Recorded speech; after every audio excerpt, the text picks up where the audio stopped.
लाल रंग त्याला आलेला आहे. आणि आता त्यात आपण दूध ऍड करणार आहे आणि ते ऍड करणार आहे. गरम करून घेतलेलं आहे मी दूध. तर दूध मी 1 लिटर घेतलंय. आता याला 5 मिनिटं छान आपण ढवळून घेऊया. तर इथं अगदी हलकी हलकीशी त्याला उकळी आलेली आहे. त्याच्यात मी खवा ऍड करणार आहे. एक 50 ग्रॅम खवा मी घेतलेला आहे.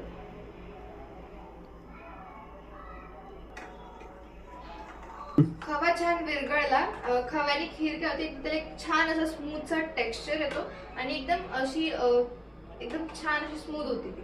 टाकली. साखरचं प्रमाण तुम्ही तुमच्या गोडेप्रमाणे घेऊ शकता. तुम्हाला कितपत गोड आवडतं आणि किती कमी, तर तुम्हाला जेवढं हवं तेवढं गोड. तर आता मी इथे वेलची पूड घेतली. तर वेलची पूड म्हणजे प्रॉपर वेलची पूड म्हणजे इलायची नाहीये. यात मी 1 चम्मच साखर, कारण ती ग्राइंड करायला थोडीशी अवघड जाते म्हणून, आणि सुका मेवा.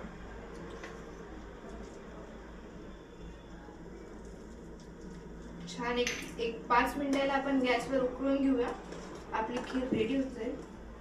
यात आता मी केसरचे 2 ते 3 पाकळ्या टाकत आहे. अगदी केसरने एक छान असा रंग सुटत त्याला. मस्त असा सुवास येत आहे.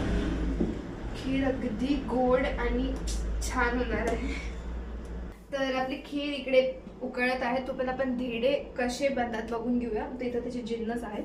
इथे मी घेतले अद्रक, लसूण आणि मिरचीची पेस्ट, कोथिंबीर, मीठ, हळद, धने पावडर, तिखट आणि गव्हाचं पीठ घेतलंय. ठीक आहे. सगळ्यात आधी आपण हे सुके जिन्नस मिळून घेऊया.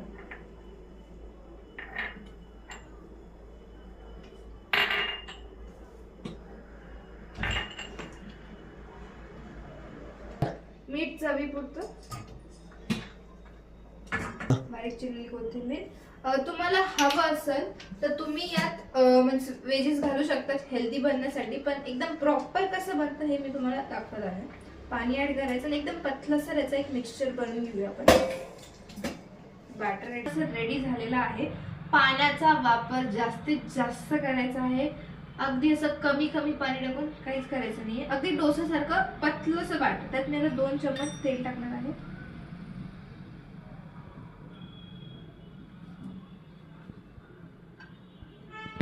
तर हे बघू शकता, तवा मी इथे